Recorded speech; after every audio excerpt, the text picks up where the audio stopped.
BSc part 1 के dear students, आज हम इनऑर्गेनिक केमिस्ट्री के अंतर्गत कोवलेंट बॉन्ड या केमिकल बॉन्डिंग का सेकंड चैप्टर पढ़ेंगे, आयनिक सॉलिड्स। जैसा कि हमने पिछले लेक्चर्स में बताया था कि केमिकल बॉन्डिंग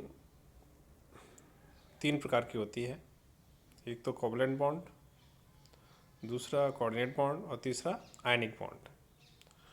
तो आयनिक सॉलिड्स में आयनिक बॉन्ड पाया जाता है और अधिकांशतः अकार्बनिक यौगिक आयनिक बॉन्ड ही रखते हैं, क्योंकि अकार्बनिक यौगिक जो बनता है, यौगिक बनते हैं, वो मेटल और नॉन मेटल के बीच में बनते हैं। उनकी इलेक्ट्रॉनिक बहुत अधिक अंतर होता है और यहाँ पर इलेक्ट्रॉन का ट्रांसफ़र होने से आयंस बनते हैं।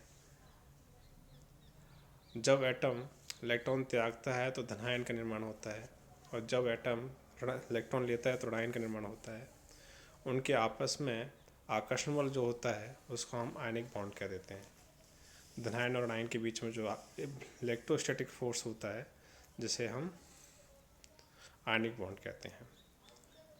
तो यहाँ पर आयनिक बॉन्ड जो है, धनायन और ऋणायन आपस में एक दूसरे को आकर्षित करते हैं और धनायन के चारों तरफ ऋणायन उपस्थित होंगे, क्योंकि इलेक्ट्रोस्टैटिक फोर्स होगा।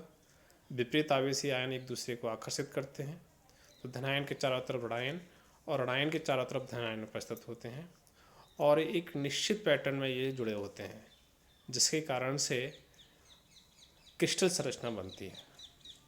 तो आयनिक यौगिक जो होते हैं या आयनिक बॉन्ड जो है वो डायरेक्शनल लेस होता है, उसे कोई दिशा नहीं होता।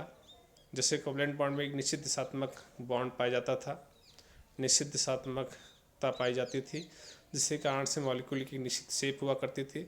लेकिन यहाँ पे मॉलिक्यूल नहीं होगा, यहाँ पे धनायन और ऋणायन होंगे और धनायन के चारों तरफ ऋणायन होंगे, ऋणायन के चारों तरफ धनायन होंगे और वो एक निश्चित पैटर्न में स्थित होंगे और वो निश्चित पैटर्न क्रिस्टल संरचना का निर्माण करते हैं। तो यहाँ पे धनायन कितने ऋणायनों से घिरा रहता है, ये उस धनायन की समन्वय संख्या कहलाती है। उसी प्रकार ऋणायन कितने धनायनों से घिरा रहता है, ये ऋणायन की समन्वय संख्या कहलाती है, जिसे हम उपसमन्वय संख्या भी कहते हैं। तो एक धनायन कितने ऋणायनों से घिरा रहता है, ये निर्भर करता है त्रिज्या अनुपात पर। यदि धनायन छोटे आकार का है, ऋणायन बड़ा आकार का है, तो यहाँ पे धनायन का समन्वय संख्या कम हो जाएगी, उपसमन्वय संख्या का मान कम हो जाएगा।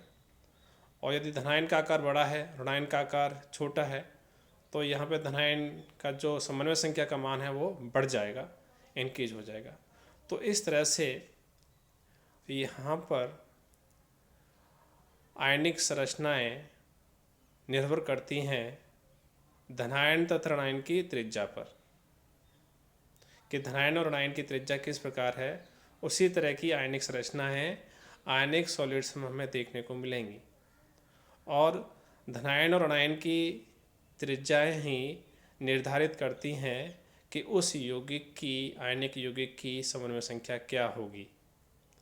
तो यहाँ पर हम त्रिज्या अनुपात, जो एक बहुत बड़ा स्केल है, ये बताने के लिए कि आयनिक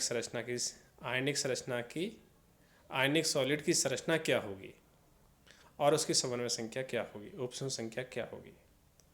तो ये त्रिज्या अनुपात को हम डिफाइन करते हैं, किसी यौगिक में धनायन और उसके ऋणायन के अनुपात को हम त्रिज्या अनुपात कहते हैं, जिसे हम सिंबल लेते हैं capital R small r, radius ratio is equal to R plus upon R minus, जैसा कि यहाँ पे फॉर्मूला में दिखा रखा है।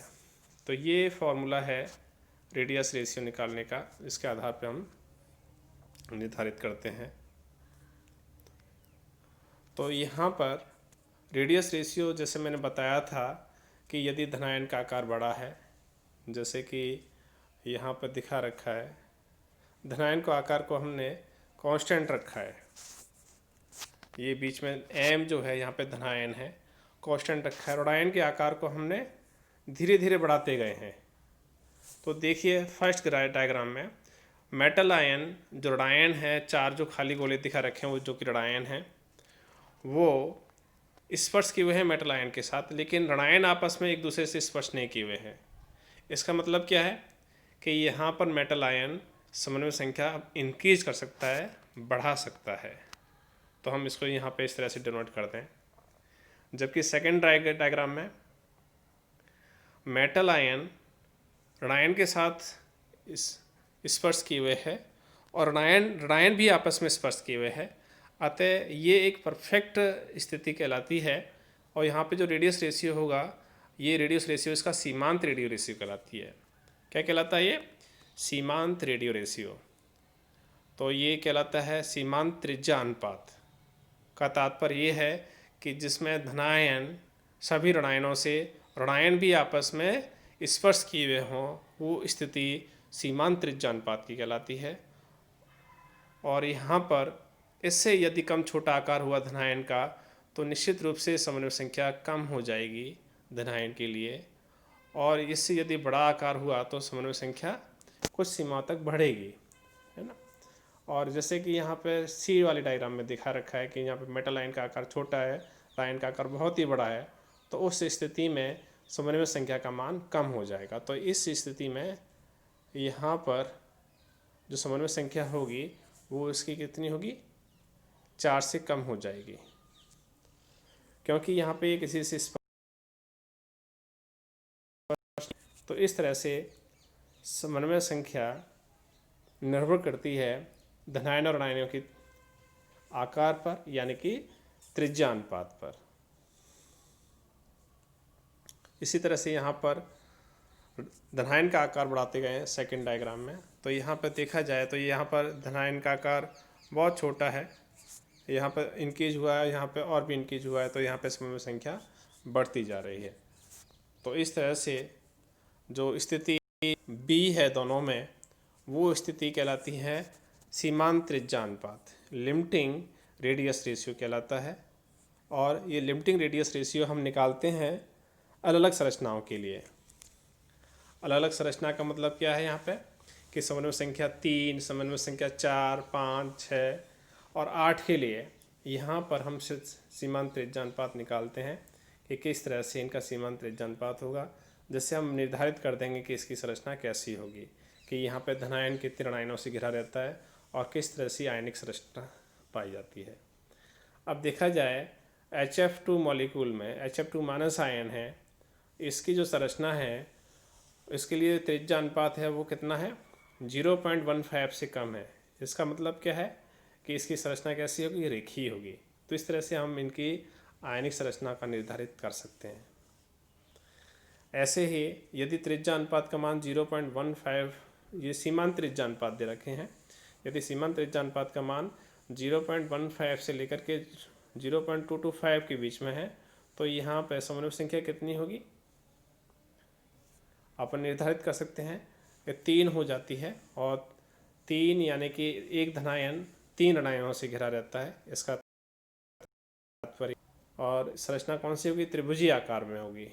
तो इस तरह से हम यहाँ पे संरचना बता सकते हैं।